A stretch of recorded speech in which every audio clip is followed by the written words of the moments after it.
Welcome to In Conversation, folks. We come to you from Washington, D.C. My name is Ramesh, Butani. And my name is Shilpa, Alimchandani. And welcome to the show. Thank you. It's nice to be back. We missed you. You haven't been around for a long time. I know. It has been some time. I have been busy with work and other things. How was your Diwali? Diwali was fantastic, by the way. The family was here. Both girls were here. So we enjoyed ourselves. How about you? It was good. You know, we're still buzzing about Diwali because after Obama made that particular message to Hindus and Sikhs and Jains about celebrating Diwali, I was like, wow, and lighting a diya in the White House? I never thought I would see the day. I was actually very impressed, too. Unfortunately, President Bush missed out on it. He will never attend it. He will send some lowly person down, and it will never be at the White House. It will be in the executive building. Mm-hmm. So I really think that with one appearance, he has won the hearts of all Asian Americans, Indian Americans in particular. So I think he's going to be pretty good going into an election next year even. Yeah, he's certainly won a lot of goodwill with our community. And by the way, you said his pronunciations were very good. It's so true. You know, a lot of times it's easy to mispronounce words when they're in a language that you're unfamiliar with.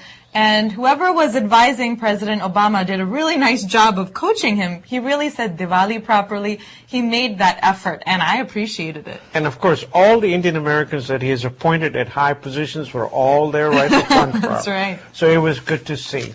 Well, folks, it's not always a great story about South Asians. Wall Street Journal is reporting that FBI arrested and alleged the head of the Galleon Fund, a $3.2 billion fund.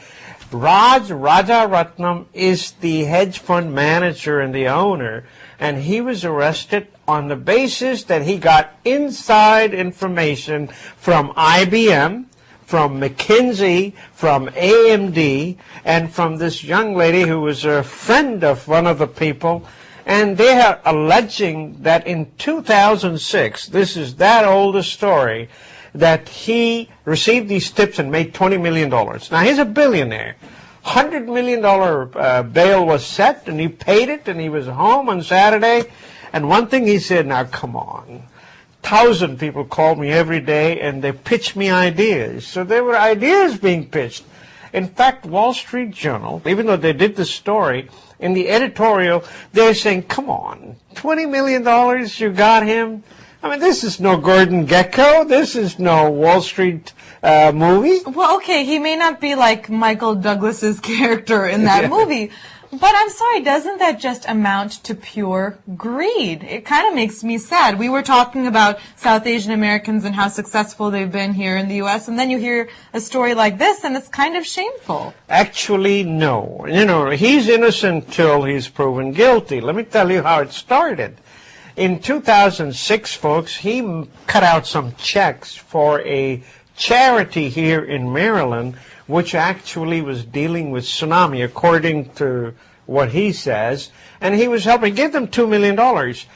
But that particular charity was connected with LTTE, which is the Tamil Tigers. Yeah.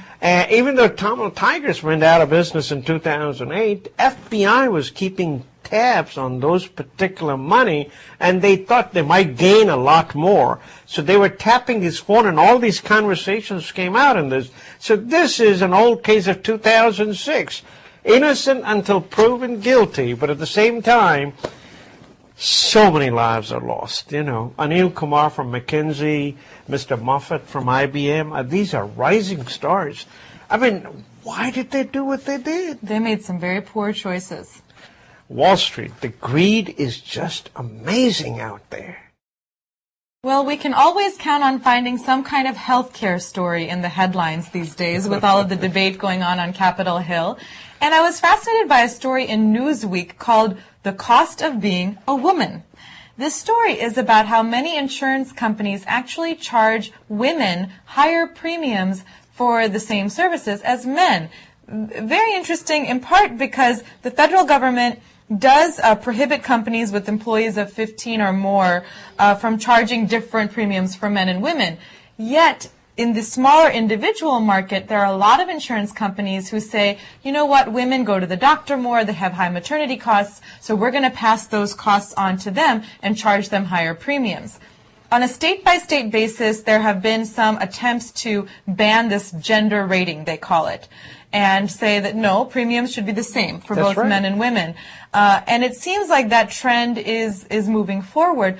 But I was surprised to see, for example, that a 25-year-old woman could be paying anywhere between 6 and 45% more than a 25-year-old man for her health insurance. I mean, gender rating, 6 and 45%, that's a huge difference. I will certainly go and check the insurance policy that we have and check that, and change the insurance company if that's the case.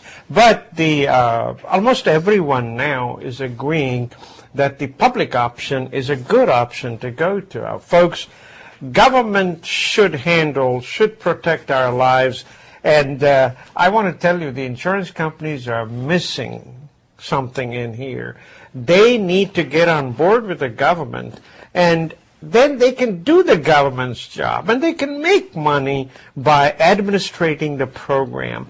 And there is no risk in that. That's a risk-averse business. Why would you not be in it? Why can't it be a both and? We have a public option, and we have all of those private options that exist now, but they're regulated, so you can't, kick people off health care and say because of their pre-existing conditions they don't deserve it. I mean, these insurance companies, for example, some of them consider domestic violence a